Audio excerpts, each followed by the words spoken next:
కీర్తనలు 17వ అధ్యాయం 1వ వచనం నుంచి 5వ వచనం వరకు. యెహోవా న్యాయమును ఆలకించుము, నా మొర అంగీకరించుము. నా ప్రార్థనకు చెవియొగ్గుము, అది కపటమైన పెదవుల నుండి వచ్చినది కాదు. నీ సన్నిధి నుండి నాకు తీర్పు వచ్చునుగాక, నీ కను దృష్టి న్యాయముగా చూచును.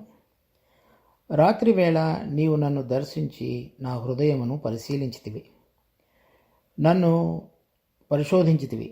నీకు ఏ దురాలోచనయు కానరాలేదు. నోటి మాట చేత నేను అతిక్రమింపను. మనుషుల కార్యముల విషయమైతే బలాత్కారుల మార్గము తప్పించుకున్నట్టుకై నీ నోటి మాటను బట్టి నన్ను నేను కాపాడుకొని ఉన్నాను. నీ మార్గముల యందు నా నడకలను స్థిరపరచుకొని ఉన్నాను. నాకు కాలు జారలేదు. 16వ అధ్యాయం ఇంగ్లీష్లో సూపర్స్క్రిప్షన్ అంటారు, లేకపోతే తెలుగులో ఒక్కణ. అంటే దేని విషయం అయితే ఒక్క నుంచి చెప్తున్నదో అది అని అర్థం. 17వ అధ్యాయంలో కూడా హెడ్డింగ్ కానీ లేకపోతే ఆ ఒక్కణ లేకపోతే దేని గురించి అని చెప్తున్నారంటే ప్రార్థన అనేది రాయబడింది.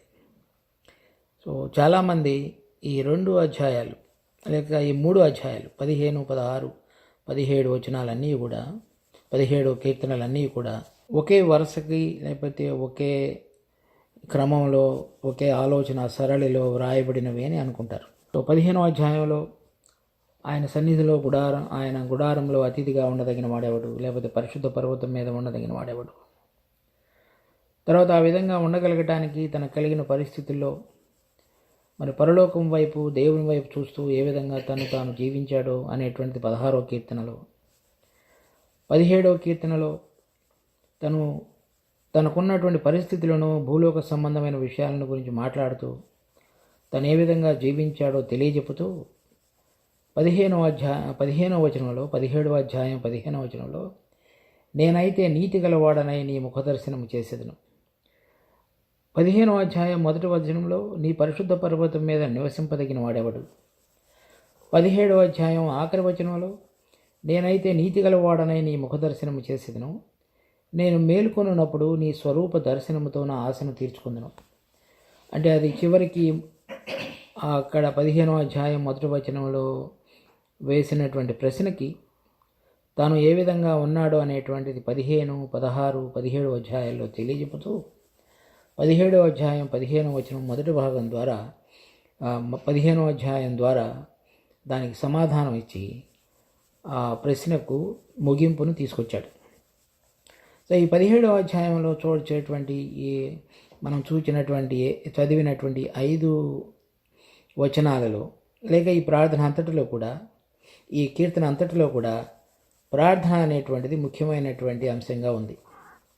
సో ఏ విధంగా దావీదు తనకు కలిగినటువంటి క్లిష్ట పరిస్థితులలో దేవుని సన్నిధిలో ప్రార్థించాడో ఆ ప్రార్థన తీరు, తర్వాత ప్రార్థన చేసేటువంటి సమయంలో తన హృదయంలో ఉన్నటువంటి ఆలోచనలు కానీ తన పలికిన మాటలు కానీ లేక ఇతరులు ఏ విధంగా ఉన్నారు అనేటువంటి విషయాలు కానీ వాటన్నిటిని గురించి ఉదహరిస్తూ రాశాడు.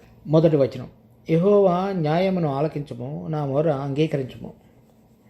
నా ప్రార్థనకు చెవియొగ్గుము, అది కపటమైన పెదవుల నుండి వచ్చినది కాదు. తర్వాత ఈ న్యాయం అనేటువంటి మాట ఇంగ్లీష్లో కూడా రైట్ అని రాయబడింది. 2వ వచనంలో కూడా చూసినప్పుడు అదే విధంగా న్యాయం అనేటువంటి మాటే రాయబడింది.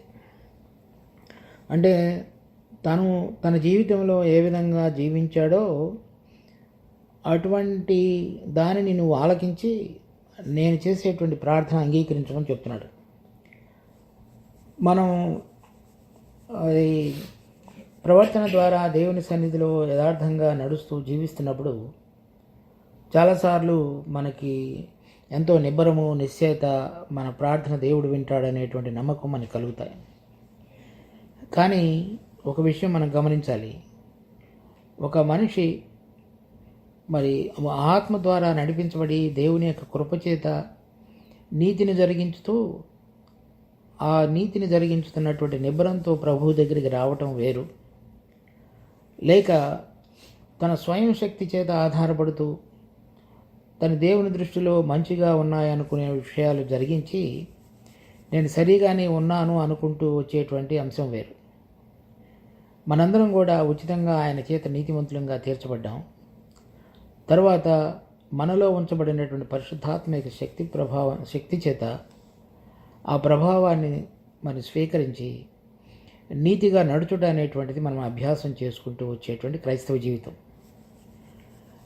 అటువంటి జీవితం కలిగి మరి దేవుని సన్నిధిలో మోకరిల్లి ప్రార్థించేటువంటి ఒక భక్తుని యొక్క ప్రార్థనగా మనం ఉండాలి. మనం ఎప్పుడైనా సరే న్యాయమును ఆలకించమంటే నేను న్యాయంగా జీవిస్తున్నాను, దానిలో నుంచి వచ్చేటువంటి ప్రార్థనను ఆలకించు అని చెప్తున్నప్పుడల్లా నా స్వయం శక్తి చేత నేను న్యాయంగా జీవించిన జీవితంతో జీవించినట్లయితే దానికి దేవుని సన్నిధిలో విలువ లేదు. అంటే ఎవరైనా సరే ఒకరు సంపూర్ణంగా దేవుని యొక్క కృపచేత ఆయన ఆత్మచేత నడిపించబడి ఆయన జీవం ద్వారా నీతిగా జీవించినటువంటి జీవాన్ని బట్టే మనం దేవుని సన్నిధిలో మన ప్రార్థన ఆలకించమని మనం చెప్పగలుగుతాం. తర్వాత నా మొర అంగీకరించము, అటువంటి విధంగా చేసేటువంటిదే మరి ఆలకించమనే దానికంటే కూడా ఇంకా కొంచెం ఎక్కువైన మరి బలమైనటువంటి మాటతోటి తన ప్రార్థన తీసుకొస్తున్నాడు. అది తనకు కలిగినటువంటి క్లిష్ట పరిస్థితి యొక్క మరి పరిస్థితిని కూడా సూచించేదిగా ఉన్నది. మరి మనం మనకు కలిగినటువంటి పరిస్థితులన్నిటిలో దేవుడు ఏ విధంగా నీతిగా నీతిమంతుడో మనము ఆ విధంగా నీతిగా జీవించుట అనేటువంటిది అభ్యాసం జరిగించి మరి మనకు కలిగిన పరిస్థితులన్నిటిలో ఆయన మాత్రమే నా మొర ఆలకించి నాకు విడుదల కలుగు చేస్తాడనేటువంటి నిబ్బరం కలిగిన మనసుతోటి మనం మొరపెట్టేటువంటి ప్రార్థన దేవుని దృష్టిలో ఎంతో విలువైనది. మనం ఎప్పుడైనా సరే ఒక సమస్య, ఒక క్లిష్ట పరిస్థితి, ఒక ఇబ్బందికరమైనటువంటి విధానంలో మనం ఉంటున్నప్పుడు మన హృదయం ఎప్పుడు కూడా మన చుట్టూ ఉన్నటువంటి విషయాలు, వనరులు, వసతులు, మరి మనుషులు, వాటన్నిటి ద్వారా మన సమస్యలన్నిటికీ పరిష్కారం చూసుకునేటువంటి ప్రయత్నం ప్రతి మనిషి చేస్తుంటాడు. అలాంటి మనసు కాకుండా కేవలం సంపూర్ణమైనటువంటి విశ్వాసంతో నేను దేవుని బిడ్డను, దేవుడు నాకు తండ్రి, ఆయన నాకు సంపూర్ణంగా సమస్తమును అన్నిటినీ చక్కగా చేయుటకు సామర్థ్యం కలిగిన దేవుడు అనేటువంటి విశ్వాసంతో మనం దగ్గరికి వచ్చినప్పుడు మనం చేసేటువంటి ప్రార్థన ఆయన ఆలకించడం. నా ప్రార్థనకు చెవియొగ్గుము, అది కపటమైన పెదవి నుండి వచ్చినది కాదు. అంటే నేను మాట్లాడుతున్నప్పుడు, ప్రార్థిస్తున్నప్పుడు నువ్వు ఆకాశం నుంచి నీ చెవులు తెరిచి నా ప్రార్థన వినటానికి ప్రయత్నం చేయని చెప్తాను. అది మనం దేవునితో సన్నిహితంగా జీవిస్తున్నటువంటి జీవితానికి మనకు కలిగినటువంటి సన్నిహిత సంబంధాన్ని బట్టి మనం మాట్లాడుతున్నటువంటి మాటలకు అది గుర్తుగా ఉంది. తర్వాత అది కపటమైన పెదవి నుండి వచ్చినది కాదు. కపటం అనేటువంటిది అంటే ఒక వేషధారణతో కూడినటువంటి జీవితం. తర్వాత హృదయంలో ఉన్నటువంటి ఒక మాట, బయట మనం పలికేటువంటి మాట, రెండు వేర్వేరు అనమాట. అది కపటం. మనం 12వ అధ్యాయంలో కూడా ఒక వచనం చూస్తాం. 2వ వచనంలో 12:2 అందరూ ఒకరితో ఒకరు అబద్ధమలాడుదురు, మోసకరమైన మనస్సు కల వారై ఇచ్చకమలాడు పెదవులతో పలుకుదురు. అనగా వాళ్ళల్లో ఉన్నటువంటి ఒక హృదయం ఏదైతే ఉన్నదో, తర్వాత ఆ హృదయంలో నుంచి వచ్చేటువంటి మాటలు పెదవులతో ఏవైతే ఉన్నాయో ఆ రెండు వేరువేరు అని అర్థం. సో నా ప్రార్థన అటువంటి పెదవుల నుంచి వచ్చేటువంటిది కాదు. దేవుడు తన బిడ్డలు ఎప్పుడు కూడా ఒక అబద్ధాన్ని పలికేటువంటి అలవాటు కలిగినటువంటి పాత జీవితం ఏదైతే ఉన్నదో దాని నుంచి సంపూర్ణంగా మార్పు చెందాలని కోరుతాడు. ఒక వచనం చూడండి, ఎఫెసీ పత్రిక 4వ అధ్యాయం 25వ వచనం. మనము ఒకరికొకరము అవయవములమై ఉన్నాము కనుక మీరు అబద్ధమాడుట మాని ప్రతివాడును తన పొరుగువానితో సత్యమే మాట్లాడవలెను. మీరు అబద్ధమాడుట మాని ప్రతివాడును తన పొరుగువానితో సత్యమే మాట్లాడవలెను. అనగా సంఘంలో విశ్వాసులను పిలువబడేటువంటి వారు కూడా అటువంటి వాటిలో ఇంకనూ జీవిస్తున్నారనేటువంటి దానికి పౌలు తెలుసుకున్నవాడే వాళ్ళని గురించి ఈ మాట వ్రాస్తున్నాడు. తర్వాత ప్రకటన గ్రంథం 15వ అధ్యాయం 5వ వచనం. వీరి నోట ఏ అబద్ధమును కనపడలేదు, వీరు అనింద్యులు. వీరి నోట కూడా ఏమాత్రం కూడా అబద్ధం కనపడలేదని చెప్తున్నాడు.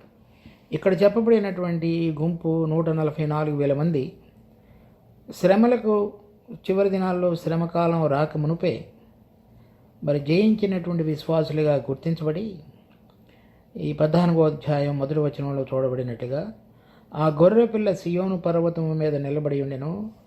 ఆయన నామమును ఆయన తండ్రి నామమును నొసళ్ళ యందు లిఖింపబడి ఉన్న 144,000 మంది ఆయనతో కూడా ఉండరు. ఇక్కడ కీర్తన 15వ అధ్యాయం మొదటి వచనంలో నీ పరిశుద్ధ పర్వతం మీద నివసింపదగిన వాడెవడు అంటే ఇక్కడ చెప్పబడినటువంటి 144,000 మంది మనం చూసినటువంటి 15వ అధ్యాయంలో 16వ అధ్యాయంలో ఇప్పుడు చూడబోయేటువంటి 17వ అధ్యాయంలో చెప్పబడినటువంటి ప్రవర్తనతోటి జీవించినటువంటి పరిశుద్ధులని గుర్తు. వాళ్ళల్లో కలిగినటువంటి ఒక గుణం ఏంటంటే వారి నోట ఏ అబద్ధమును కనబడలేదు, ఏ అబద్ధమును కూడా. అంటే ఎప్పుడు కూడా సత్యాన్ని ప్రకటించి సత్యం మాత్రమే మాట్లాడినటువంటి వాళ్ళుగా ఉన్నారు. మాటలు అనేటువంటివి మన హృదయంలో ఉన్నటువంటి ఏదైతే స్థితి ఉన్నదో దానికి అనుగుణంగా మాట్లాడతారు. ఏదైతే మనుషుని యొక్క హృదయం నింపబడి ఉన్నదో దాన్ని బట్టే పెదవులు మాట్లాడుతుంటాయి.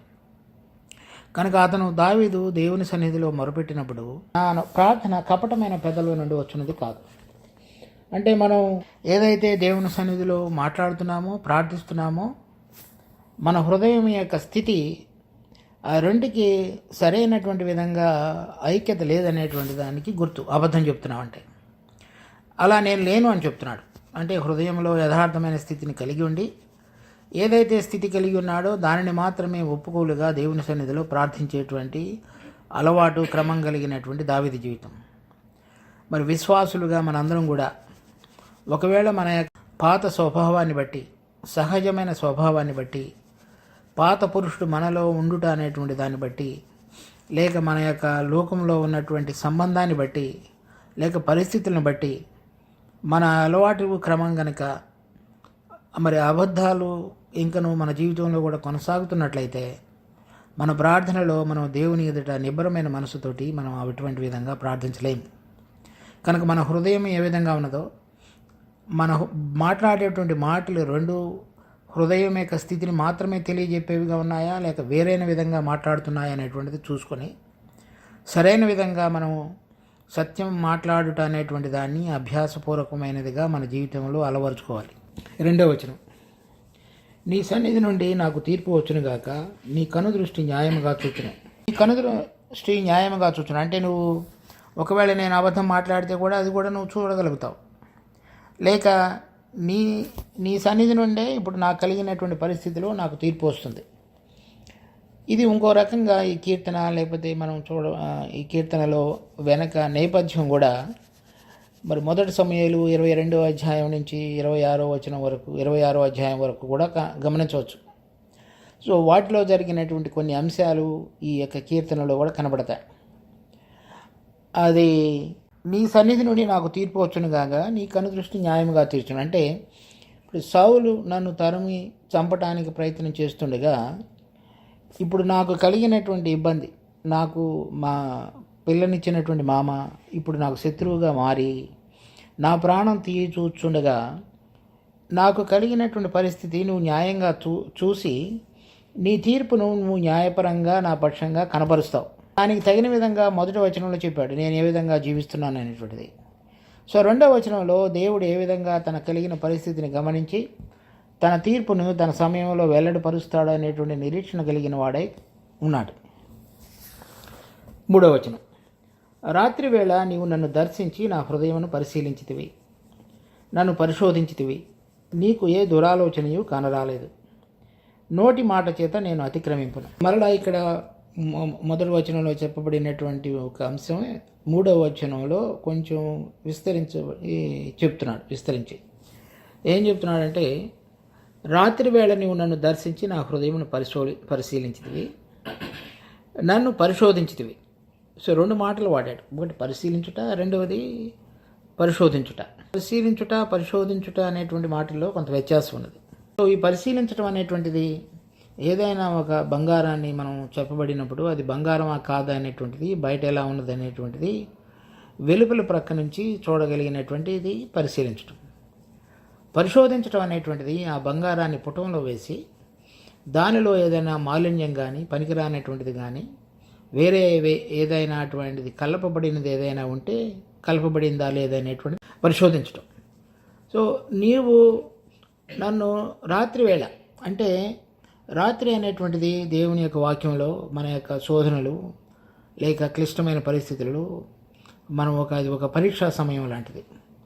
ఆ సమయంలో నీవు నన్ను పరిశోధించితివి. అంటే ఎలా పరిశోధించాడు అంటే, ఒక విలువైనటువంటి లోహాన్ని పుటంలో వేసి దానిలో ఏదైనా మాలిన్యము మరి మస్టు పనికిరానితనం ఏదైనా ఉన్నదా అనేటువంటిది పరిశోధించుట. సో నాకున్నటువంటి ఇబ్బందికరమైనటువంటి క్లిష్ట పరిస్థితులలో నీవు నన్ను కొలిమిలో వేసినట్లుగా వేసి నాలో ఏదైనా నీకు పనికిరానటువంటి ఆలోచన సరళి అయినా సరే నా హృదయంలో ఉందేమో అని పరిశీలించావు. అంటే ఉదాహరణకి సౌలు తను తరుముతున్నప్పుడు తనకు శత్రువుగా ఉన్నటువంటి సౌలు అతని గురించి మరి సహజమైనటువంటి మనుషుడు వేరైన విధంగా ఆలోచించగలిగినటువంటి అవకాశం మెండుగా ఉంది. అది రెండవది, అతని చుట్టూ ఉన్నటువంటి 600 మందిలో చాలామంది దావీదుకు దేవునితో కలిగినటువంటి సంబంధం అంత మేరకు కలిగిన వాళ్ళు కాదు. వాళ్ళు సౌలును చంపడానికి ప్రయత్నం చేసేవాళ్ళు. సో అటువంటి వాళ్ళు అతనితో పాటు ఉన్నారు. వాళ్ళని గురించి ఇంకా ముందు కీర్తనలో చాలాసార్లు దావీదు రాశాడు. సో వాళ్ళు వేరుగా మాట్లాడతారు. అంటే అతనితో పాటుగా ఉంటున్నారు కనుక అతని ప్రభావం అతని హృదయం యొక్క ఆలోచనల మీద పడేదిగా ఉన్నది. సౌలు అతన్ని తరుముతున్నాడు కనుక అతనికి కలిగినటువంటి ఇబ్బందికరమైన పరిస్థితుల్లో ఆ పరిస్థితులు సౌలును బట్టి కలిగినాయి కాబట్టి అతని గురించి కూడా వేరుగా ఆలోచించేటువంటి అవకాశం ఉన్నది. సో నువ్వు నన్ను పరిశోధించుతున్నావు. అంటే నా చుట్టూ ఉన్న మనుషులు కానీ, దూరంగా ఉండి నా ప్రాణం కోరుచున్నటువంటి సౌలు కానీ నన్ను తరిమినప్పుడు నేను ఏ విధంగా నా హృదయం యొక్క ఆలోచన సరళి ఉన్నది అనేటువంటిది నువ్వు పరిశోధిస్తున్నావు. అంటే ఎప్పుడైనా సరే ఒక ఆయాసకరమైన మాట అయినా సరే నా హృదయంలో నుంచి లేకపోతే ఒక తలంపైన వచ్చినట్లయితే దాన్ని కూడా నువ్వు తప్పుగా తీసుకుంటావు. సో నువ్వు అటువంటి సమయంలో ఒక లోహాన్ని కొలిమిలో వేసి పుటం వేసి పరిశోధించి మస్టును తీసివేయటానికి పనికొచ్చే విధంగా నన్ను ఇటువంటి పరిస్థితుల్లో ఉంచి నా చుట్టూ ఉన్న వారి చేత, నాకు దూరంగా ఉన్నటువంటి సౌలు చేత నన్ను పరిశోధించి నా హృదయంలో ఎటువంటిది మనస్సు ఉన్నదో అనేటువంటిది, లోతైనటువంటి ఆలోచన తలంపులు ఉన్నాయో అనేటువంటిది చూస్తున్నావు. నీకు ఏ దురాలోచనయు కానరాలేదు. అంటే ఎంత నిబ్బరంగా అతడు చెప్పగలిగాడంటే, అంటే అంత తేటదనాన్ని తన హృదయంలో నింపుకున్నాడు. తనకు కలిగినటువంటి పరిస్థితులను బట్టి కానీ, లేక తనను అటువంటి క్లిష్టమైన పరిస్థితులు కలుగు చేసినటువంటి మనుషులను బట్టి కానీ, లేక తనకు మిత్రులుగానే తనతో పాటుగా ఉంటూ తన యొక్క ఆలోచన క్రమాన్ని అర్థం చేసుకోకుండా భక్తి గలివారమని చెప్పుకుంటూ దానిలో ఉన్న శక్తిని ఆశ్రయింపకుండా ఉన్నటువంటి కొంతమందిని బట్టి కానీ తన హృదయంలో ఎటువంటి ఆలోచన వేరైనటువంటిది లేదు అని చెప్తున్నాడు. అది ఎంత ధన్యతో మనం చూడాలి. అంటే మనకు కలిగినటువంటి ప్రతి పరిస్థితిలో విశ్వాసులు అని చెప్పుకుంటూ మన హృదయం యొక్క సరళత మరి ప్రభు కోరిన విధంగా ఉండాలో అటువంటి దానిలో నుంచి తప్పిపోయేటువంటి అవకాశాలను గురించి దావీదు యొక్క జీవితాన్ని చూసినప్పుడు మనకు అర్థమవుతున్నది. కనుక ఎప్పుడైనా సరే, ఎటువంటి పరిస్థితుల్లో అయినా సరే, మన హృదయంలో దేవుడు కోరుతున్న విధంగా కాకుండా వేరే విధంగా ఆలోచించేటువంటిది మనలో ఉన్నట్లయితే మనం దానిని అంగీకరించి ఆ తత్వం నుంచి మనం బయటికి రాగలగటానికి ఏదైతే దేవుని యొక్క కృప, ఆయన యొక్క ఆత్మ యొక్క ప్రభావం, నూతనమైన జీవం మనలో పనిచేయాలో ప్రభావవంతంగా, అది పనిచేయగలగటానికి మనం ఆయన సన్నిధిలో అడగాలి. నోటి మాట చేత నేను అతిక్రమింపను. సో నేను అటువంటి సమయంలో నా ఆలోచన ఏదైతే ఉన్నదో దాన్ని బట్టే కదా నా నోరు మాట్లాడేది. నేను అటువంటి ఆలోచన లేదు కాబట్టి నా నోటిలో నుంచి వచ్చేటువంటి మాటలు కూడా ఆ విధంగా అవి కూడా రావు అని చెప్తున్నాడు. కనుక 3వ వచనంలో తన యొక్క ఆలోచనలు తర్వాత మాటలు రెండింటి విషయంలో కూడా దేవుని సన్నిధిలో నిర్దోషిగా ఉండుట అనేటువంటిది చూసుకున్నాడు. తర్వాత 19వ అధ్యాయం కీర్తనలు 14వ వచనం. యెహోవా నా ఆశ్రయ దుర్గమా, నా విమోచకుడా, నా నోటి మాటలను నా హృదయ ధ్యానమును నీ దృష్టికి అంగీకారములగును గాక. కనుక ఎప్పుడు కూడా దేవుని యొక్క పరిశుద్ధ పర్వతం మీద నివసింపాలి అంటే మన హృదయంలో ఉన్నటువంటి ధ్యానం అంటే ఆలోచనలు, మన నోటి మాటలు, మన ఆలోచనల అనుసారంగా వచ్చేటువంటి బయట పలుకులు, ఇవన్నీ కూడా ఆయన దృష్టికి అంగీకారంగా ఉండాలనేటువంటిది పాత నిబంధనలోనే దావీదు తన జీవితంలో ముందుగానే ఎరిగి అటువంటి దాన్ని అభ్యాసం చేసి జీవించిన వాడుగా చూస్తాము. మన నూతన నిబంధనలో కూడా అటువంటిదే. మనం పలికేటువంటి ప్రతి వ్యర్థమైన మాట వలన మనం తీర్పులోనికి వచ్చే అవకాశం ఉన్నది. క్రైస్తవులని పిలువబడేటువంటి మనం అనేక చెడ్డ క్రియలు అనేటువంటిది మనం అనేక మంది చేయకపోవచ్చు, కానీ ఈ ఆలోచనలు, మాటలు అనేటువంటివి మరి అనేక మంది లోకస్తుల వలె మాట్లాడుట జరిగేటువంటి విషయంగా అనేక మందిలో మనం గమనించవచ్చు. సో దాని విషయంలో మనం జాగ్రత్త కలిగి దాని యొక్క ప్రభావం ద్వారా మనం ఏ విధంగా దేవుని యొక్క పరిశుద్ధ పర్వతం మీద ఉండటానికి మనకి రాకుండా తగని వారంగా దేవుడు ఎంచుతాడో మనం గుర్తెరిగి మన జీవిత క్రమాన్ని సరిదిద్దుకోవాల్సిన అవసరం ఉంది.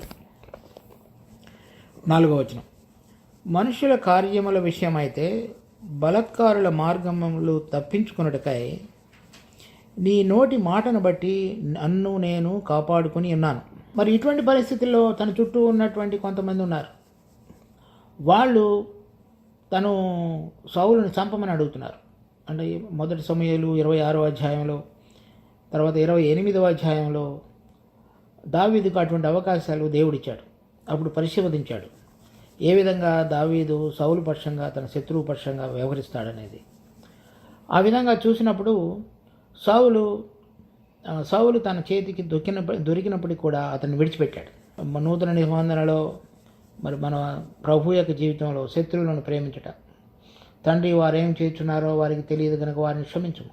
అదేవిధంగా స్టెఫెన్ ప్రార్థన, తర్వాత పౌలు రోమాపత్రిక 12వ అధ్యాయంలో మనం చూస్తాం, శత్రువులను ప్రేమించండి, వారు ఆకలికొని ఉంటే వారికి ఆహారం పెట్టడి, దప్పికొని ఉంటే దాహం ఇవ్వండి, పగ తీర్చుట నా పని కనుక దేవుడు తన సమయంలో అన్నిటినీ నెరవేరుస్తాడు. అంతవరకు తను ఏ విధంగా దేవుడు చెప్పాడో ఆ విధంగా జీవించుట అనేటువంటిది అభ్యాసం చేసిన వాడుగా ఉన్నాడు. అక్కడ బలత్కారుల మార్గములు తప్పించుకున్నట్టుకై నీ నోటి మాటను బట్టి నన్ను నేను కాపాడుకుని ఉన్నానని చెప్తున్నాడు. మరి నాకు చుట్టూ ఉన్నటువంటి అభిషేక్ కానీ వేరే వాళ్ళు నన్ను సౌలుని చంపమని కోరుతున్నప్పుడు వాళ్ళ నుంచి నేను ఏ విధంగా తప్పించుకున్నాను చూడండి ఒకసారి. 1 సమూయేలు 26వ అధ్యాయం 8వ వచనం నుంచి 11వ వచనం వరకు. అప్పుడు అబీషై దావీదుతో, దేవుడు ఈ దినమున నీ శత్రువుని నీకు అప్పగించును, కాబట్టి నీ చిత్తమైతే ఈ ఈటతో ఒక్క పోటు పొడిచి నేను అతనిని భూమికి నాటివేతును, ఒక్క దెబ్బతో అనే పరిష్కారం చేతును అనగా, దావీదు నీవు అతన్ని చంపకూడదు, యెహోవా చేత అభిషేకము నొందిన వారిని చంపి నిర్దోషి అగుట ఎవనికి సాధ్యము? యెహోవా జీవముతోడు, యెహోవాయే అతని మొత్తును, అతడు అపాయము వలన చచ్చును లేదా యుద్ధమునకు పోయి నశించును. యెహోవా చేత అభిషేకము నొందిన వానిని నేను చంపను, అలాగున నేను చేయకుండా యెహోవా నన్ను ఆపునుగాక. అయితే అతని తలగడ దగ్గరనున్న ఈటెను నీళ్లబుడ్డిని తీసుకుని మనము వెళ్ళిపోదుము రమ్మని చెప్పి అక్కడ అభిషై అతనిని చంపుతానని లేకపోతే చంపమని మాట్లాడుతున్నట్లుగా చూస్తాం. కానీ దావీదు ఆ విధంగా చేయలేదు. ఏ విధంగా తన యొక్క బలాత్కారుల మార్గం నుంచి తప్పించుకున్నాడంటే నీ నోటి మాటను బట్టి నేను తప్పించుకున్నానని చెప్తున్నాడు. చూడండి, కీర్తన 119వ అధ్యాయంలో చెప్తాడు దాని గురించి. కీర్తన 119:11, నీ ఎదుట నేను పాపము చేయకూడనట్లు నా హృదయంలో నీ వాక్యం ఉంచుకుని ఉన్నాను. తర్వాత అదే కీర్తన 105వ వచనం, నీ వాక్యము నా పాదములకు దీపమును నా త్రోవకు వెలుగునైనది. ఆ విధంగా దావీదు తన యొక్క మనసును దేవుని వాక్యాన్ని బట్టి కాపాడుకున్నాడు. మత్తయి సువార్త 4వ అధ్యాయంలో ప్రభు విషయంలో కూడా దేవుడు సాతాను చేత శోధించబడినప్పుడు అపవాది చేత దేవుడు పలికినటువంటి మాటలను బట్టి అతడు జయించిన వాడుగా మనం చూస్తాం 3 సార్లు కూడా. తర్వాత ఇంకా విశ్వాసుల పక్షంగా 1 యోహాను పత్రిక 2వ అధ్యాయం 14వ వచనంలో, చిన్నపిల్లలారా మీరు తండ్రిని ఎరిగి ఉన్నారు కనుక మీకు వ్రాయుచున్నాను, తండ్రులారా మీరు ఆది నుండి ఉన్నవారిని ఎరిగి ఉన్నారు కనుక మీకు వ్రాయుచున్నాను, యవనస్తులారా మీరు బలవంతులు, దేవుని వాక్యము మీ యందు నిలుచుచున్నది, మీరు దుష్టిని జయించున్నారు కనుక మీకు వ్రాయుచున్నాను. దేవుని వాక్యం నిలిచి ఉండటం బట్టి వారు దృష్టిని జయించినట్లుగా యవనస్తులకు యోహాను రాస్తున్నాడు. తర్వాత కొలసీ పత్రిక 3వ అధ్యాయం 16వ వచనం. సంగీతములతోనూ కీర్తనలతోనూ ఆత్మ సంబంధమైన పద్యములతోనూ ఒకనికి ఒకడు బోధించుచు బుద్ధి చెప్పుచు కృపా సహితముగా మీ హృదయములలో దేవుని గూర్చి గానము చేయుచు సమస్తమైన జ్ఞానముతో క్రీస్తు వాక్యము మీలో సమృద్ధిగా నివసింపనీయుడి. దాని ద్వారా మాత్రమే మనము దేవుని యొక్క క్రమాన్ని గుర్తు చేసుకొని గమనంలోనికి తెచ్చుకొని మన మాటలు మన క్రియలు వీటన్నిటి ద్వారా కానీ లేక బలత్కారులు మనని అటువంటి పరిస్థితుల్లో పడవేసి అది చేయవలసి వచ్చినప్పుడు కానీ చేయకుండా ఉండగలుగుతాం. చాలామందికి మనం సరైన విధంగా జీవించాలి, ఇది మాట్లాడకూడదు, ఇది చేయకూడదు అనేటువంటి ఆలోచన అర్థం తెలుసు. కానీ అది మన అనుకరణలోనికి వచ్చేటప్పటికి చాలామందిలో అది సఫలమైనట్లుగా మనం చూడలేం. అంటే ఒక అర్థాన్ని ఏ విధంగా ఉండాలో తెలుసుకొని ఆ విధంగా నడవగలగటానికి నడవలేకపోతున్నారు అనేది మనకు అర్థమవుతున్నది మన జీవితాన్ని పరీక్షించుకున్నప్పుడు. దావీదు జీవితంలో ఏ విధంగా ఉందంటే, ఆ మాటని దేవుడు ఇచ్చినటువంటి మాటని విశ్వాసం ద్వారా గైకొని దాని ఆధారంగా జీవించాలనేటువంటి నిశ్చయత నిబ్బరం కలిగినటువంటి మనసు అతని జీవితంలో కనబడుతున్నది. అంటే చూడండి, శత్రువు అతని చేతికి చిక్కాడు, అతని పక్కన బలత్కారుడైన అభిషేక్ ఉన్నాడు, అతని చంపమని కోరుతున్నాడు. కానీ నోటి మాట చేతనే నువ్వు ఇచ్చిన మాటను బట్టి నేను ఆ పని చేయనని చెప్తున్నాడు. ఏం మాట ఇచ్చాడు దేవుడు? సమూయేలు చేత దావీదును రాజుగా అభిషేకించాడు. అంటే దేవుడు రాజుగా దావీదును చేస్తాడనేటువంటిదే కదా. అలాంటిది అతని జీవితంలో అది నెరవేర్చబడుతుందనేటువంటి నమ్మకం కలిగి ఉంది కాబట్టి సౌలును చంపి తను రాజు అవ్వాలని తను కోరుకోలేదు. కనుక మన జీవితంలో దేవుడు ఏదైతే ఒక మంచి ఉద్దేశం కలిగి ఉన్నాడో దానిని తప్పక నెరవేర్చేవాడు అన్నాడు.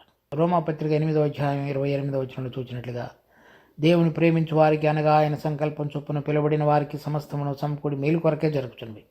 సమస్తమును అంటే కొన్ని జరిగి కొన్ని జరగకపోవడం కాదు. మనం ఆయన ఏర్పాటులో దినదినము జీవిస్తున్నప్పుడు మన చుట్టూ మన కొరకై జరిగేటువంటి మనకు సంబంధిత విషయాలన్నీ కూడా వాటన్నిటినీ ఆయన మేలుకరంగా మార్చేవాడు. ఆ విషయాన్ని మనం తెలుసుకొని మనం సరైనటువంటి విధంగా విశ్వాసం ఉంచి మనం ఏ విధంగా జీవించాలో కనుక ఆ విధంగా జీవించకపోయినట్లయితే, ఆ జీవించటానికి సమర్పించుకోకపోయినట్లయితే మనకు తెలిసిన విషయాలలో కూడా క్రమంగా జీవించుట అనేటువంటిది మనం చేయలేకపోతున్నాం. కనుక మనం అర్థం చేసుకునటం వేరు, సమర్పణతో జీవించడం అనేటువంటిది వేరు. చాలామందికి చాలా విషయాలు తెలుసు, కానీ దాన్ని విశ్వాసం ద్వారా జీవిత క్రమంలోనికి తీసుకుని వచ్చేటువంటి విషయంలో సమర్పణ లేక మరి భక్తి గలవారమా అని చెప్పుతూ దానిలో ఉన్నటువంటి శక్తిని ఆశ్రయించినటువంటి అనేక మంది వలె మన జీవితాలు చాలా వరకు మిగిలిపోతున్నాయి. అది మనకి ఎంతో నష్టం కలిగించింది. ఇక ముందైనా సరే అటువంటి క్రమంలో నుంచి మనం బయటికి రాగలిగి దేవుడు కోరిన విధంగా మనం జీవించటం అనేటువంటిది, మరి ఆయన మాట చేత మనం ఒక జీవాన్ని పొంది దాని యందు విశ్వాసం ఉంచి మరి చక్కగా జీవించడం అనేటువంటిది అభ్యాసం చేయటం ద్వారా మరి ఆ దేవుని యొక్క పర్వతం మీద, పరిశుద్ధ పర్వతం మీద నివసింపదగినటువంటి గుంపులోనికి మనం కూడా చేర్చబడగలుగుతాం. ప్రార్థన చేసుకుందాం. మా ప్రేమ కలిగిన తండ్రి, మీరు ఇచ్చిన ఈ సమయాన్ని బట్టి మీకు ఎంతో వందనాలు.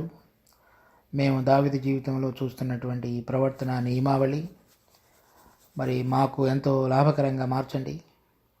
మరి మా మాటలు, మా యొక్క ఆలోచనలు, మా ప్రార్థన ఇవన్నీ కూడా మేము ఆ పరిశుద్ధ పర్వతం మీద నివసించటానికి గుర్తుగా ఉంచబడేవిగా చేయండి. మరి తన యొక్క ప్రార్థన అంతటిలో కూడా తనకు కలిగినటువంటి పరిస్థితుల్లో నుంచి విడుదల కంటే తను ఆ పరిశుద్ధ పర్వతం మీద పరలోకంలో ఏ విధంగా మీ సన్నిధిలో నిలబడి మంచి సాక్ష్యం కలిగి ఉండాలో దాని విషయమైనటువంటి ఆశ కలిగి ప్రార్థిస్తున్నట్లుగా మేము దీంట్లో చూస్తున్నాం.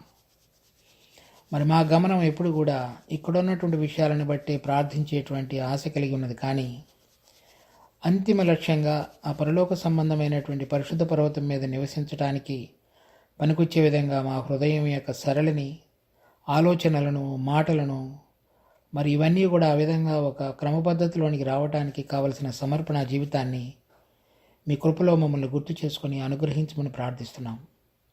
ఈ వాక్యాన్ని మా కొరకే దీవించమని వేడుకుంటూ మా రక్షకుడు ప్రభు అయిన యేసునామమున అడిగి వేడుకుంటున్నాం తండ్రి. ఆమెన్.